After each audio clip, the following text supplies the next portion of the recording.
கோவையில நடந்து முடிஞ்ச booth committee பத்தி நம்ம தளபதியோட எக்ஸ்பீரியன்ஸ ஷேர் பண்ணியிருக்காரு. அதுல முக்கியமா ரசிகர்களுக்கும், தொண்டர்களுக்கும் வேண்டுகோளும் வச்சிருக்காரு. நன்றியும் சொல்லியிருக்காரு. அதாவது பூத் கமிட்டிக்காக வந்தப்போ என்ன அன்பு கடல்ல வரவேற்றதுக்கு நன்றி. I love Kovai and Kongu தங்கம்ஸ். இவ்வளோ லவ் குடுத்த உங்களுக்கு உண்மையான மக்களாட்சியும், உண்மையான ஜனநாயகத்த மீட்டு தருவது தான் என்னுடைய குறிக்கோள். இதை நான் 2026 தேர்தல் வெற்றியின் மூலம் நிறைவேற்றுவேன். அது மட்டும் இல்லாம நம்ம தளபதி ரசிகர்களுக்கும், தொண்டர்களுக்கும் ஒரு அன்பான கட்டளையும் வச்சிருக்காரு. அதாவது நான் வாகனத்தில் வரும்பொழுது பின்தொடர்ந்து வரும் தொண்டர்களும், ரசிகர்களும் தலைக்கவசம் இல்லாம பின்தொடர்றாங்க.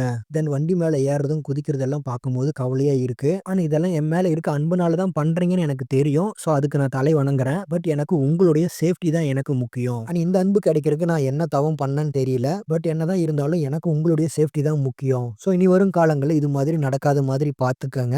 ஏன்னா நாம எல்லோருக்கும் முன்னுதாரணமா இருக்கணும்.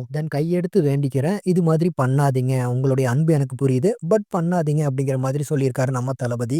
தளபதி ஃபேனா தளபதி சொன்னது 100% கரெக்ட் தான். ஏன்னா துண்டு தூக்கி போடுறது, கேப் தூக்கி போடுறது மூலியமா என்ன வேணா நடக்கலாம். எக்ஸாம்பிளுக்கு துண்டுல ஏதாவது ஒரு கல்ல வச்சு நம்ம தளபதி பார்த்து குறி வச்சு அடிச்சாலும் அடிக்க வாய்ப்பு இருக்கு. நம்மளுடைய எதிரிகள். இனி வரும் காலங்கள்ல நம்ம தளபதியுடைய தொண்டர்களும், ரசிகர்களும் பண்ணாம இருக்கணும் இது மாதிரி. ஏன்னா இது மாதிரி பண்றது மூலியமா நம்ம தளபதி வேனை விட்டு வெளியே வர வாய்ப்பே கிடையாது.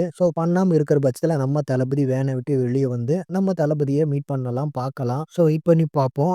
ஃபைனலா இந்த நியூஸ் பத்தின உங்களுடைய ஒப்பீனியன கமெண்ட்ஸ்ல சொல்லுங்க. இது மாதிரி தளபதி பத்தின அப்டேட்ஸ்க்கு நம்ம சேனலை மறக்காம சப்ஸ்கிரைப் பண்ணுங்க.